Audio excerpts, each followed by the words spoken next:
Hello everyone, आप लोगों का स्वागत है हमारे YouTube channel study with DK पर। आज की हमारा जो क्लास है यह है ग्लोब पर कुछ महत्वपूर्ण अक्षांश। ग्लोब पर कुछ महत्वपूर्ण अक्षांश। हम लोग कल जो है अक्षांश और देशांतर और ग्लोब के बारे में पढ़ा था। आज हम ग्लोब पर जो उपस्थित अक्षांश होते हैं, महत्वपूर्ण अक्षांश, उनके बारे में देखेंगे। तो सबसे पहले देखेंगे मकर रेखा। जो पहली हेडिंग है वो क्या है? मकर रेखा। मकर रेखा को इंग्लिश में ट्रॉपिक ऑफ कैप्रिकॉर्न कहा जाता है। ट्रॉपिक ऑफ कैप्रिकॉर्न, ठीक है। तो चलिए देखते हैं एक एक पॉइंट। पहली पॉइंट देखेंगे, यह काल्पनिक रेखा है जिसका अक्षांशीय मान 23.5 डिग्री दक्षिणी होता है, ठीक है। तो यानी कि ये भी क्या है? काल्पनिक रेखा है और 23.5 डिग्री दक्षिणी होता है। तो देखते हैं, यहाँ पर देखिए ये मकर रेखा है, ठीक है, और यहीं पर 23.5 डिग्री दक्षिणी है, ठीक है ना। ये मकर रेखा है, ठीक। तो देखिए 22 दिसंबर को जब सूर्य की लंबवत किरण 23.5 डिग्री साउथ या दक्षिणी अक्षांश पर पड़ती है तो उस समय सूर्य की वास्तविक स्थिति मकर नक्षत्र मंडल में होती है, ठीक है। यानी कि जब सूर्य की किरण जो है 22 दिसंबर को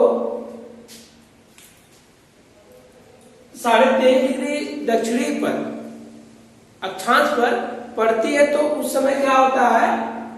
मकर नक्षत्र मंडल, ठीक है, मकर नक्षत्र मंडल में होती है। इसी कारण 23.5 डिग्री दक्षिणी अक्षांश को मकर रेखा कहा जाता है, ठीक है।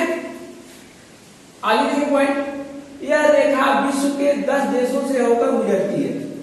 यह रेखा विश्व के 10 देशों से होकर गुजरती है। जो ये मकर रेखा यहां से खींची गई है, मकर रेखा, ये क्या है? इसके जो यहाँ पर 10 देश मिलेंगे, ठीक है। अब कितने देश मिलेंगे? 10 देश मिलेंगे। तो हम इस पर एक वीडियो बना चुके हैं, आप लोग उसे देख सकते हैं, ठीक है। तो आइए देखते हैं अगली पॉइंट, भूमध्य रेखा। भूमध्य रेखा को हम लोग इंग्लिश में इक्वेटर कहते हैं, ठीक है। सबसे पहली पॉइंट, यह सबसे बड़ी अक्षांश रेखा है जिसका मान अक्षांशीय मान 0 डिग्री है। यानी कि इसका अक्षांशीय मान कितना है? 0 डिग्री है। तो देख सकते हैं आप यहाँ पे ये जो बीच वाली लाइन है ये क्या है? भूमध्य रेखा है और इसका मान जो होता है अक्षांशीय मान 0 डिग्री होता है, ठीक है। अगली पॉइंट देखिए, यह अक्षांश संपूर्ण ग्लोब को 2 समान गोलार्धों में विभाजित करता है। इसमें उत्तरी व दक्षिणी गोलार्ध शामिल है, ठीक है। देखिए ये जो बीच लाइन है इसको 2 भाग में बांट दे रहा है, ठीक है ना, विभाजित कर दे रहा है। इधर क्या है? साउथ यानी दक्षिणी भाग, और उधर क्या है? नॉर्थ है, ठीक है, यानी कि उत्तरी भाग है, ठीक। तो हमने अभी पढ़ा कि जो दक्षिणी भाग है यहाँ पर मकर रेखा है और जो इधर है नॉर्थ वाला वो कर्क रेखा। तो हमने कर्क रेखा के बारे में नहीं पढ़ा, तो अभी देखेंगे आगे। इसके बाद देखिए अगला जो पॉइंट है, 31 मार्च व 23 सितंबर को जब सूर्य की लंबवत किरण भूमध्य रेखा पर पड़ती है तब उस समय दोनों गोलार्धों में दिन व रात 12 घंटे यानी कि समान होती है, ठीक है। जो 21 मार्च और 23 सितंबर को सूर्य की जो लंबवत किरण भूमध्य रेखा पर पड़ती है तब उस समय दोनों गोलार्धों में क्या होता है?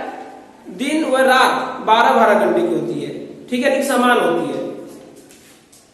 इस स्थिति को विषुव कहा जाता है। देखिए यहाँ पर 2 बार लिख दिया गया है, ठीक है। तो इस स्थिति को विषुव कहा जाता है। इसी विषुव के नाम पर भूमध्य रेखा को विषुवत रेखा कहते हैं, ठीक है। भूमध्य रेखा को विषुवत रेखा भी कहते हैं, ठीक। अगली पॉइंट क्या है? यह रेखा विश्व के 13 देशों से होकर गुजरती है। वो 13 देश कौन कौन से हैं हम आने वाली वीडियो में जरूर बताएंगे। तो इसके पहले हम देखते हैं, उसके बाद हम कर्क रेखा देखेंगे। ठीक है, तो देख लीजिए, आप लोग इसको नोट कर लीजिए।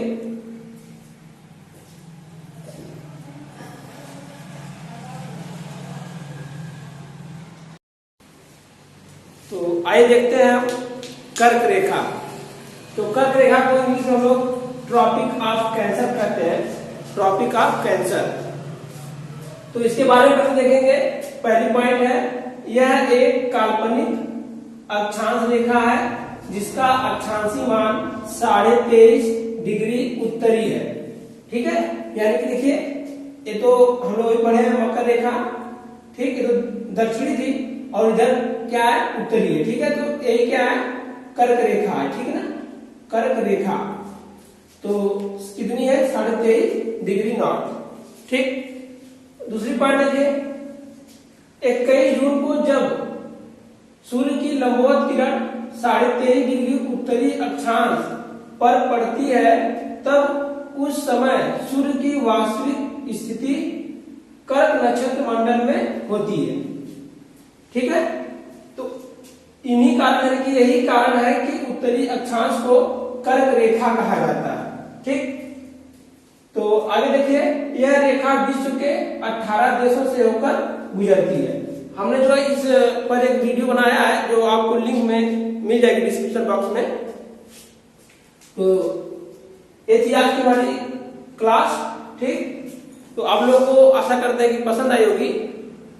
यदि पसंद आई होगी तो लाइक जरूर करिएगा और चैनल को सब्सक्राइब करना न भूलिएगा।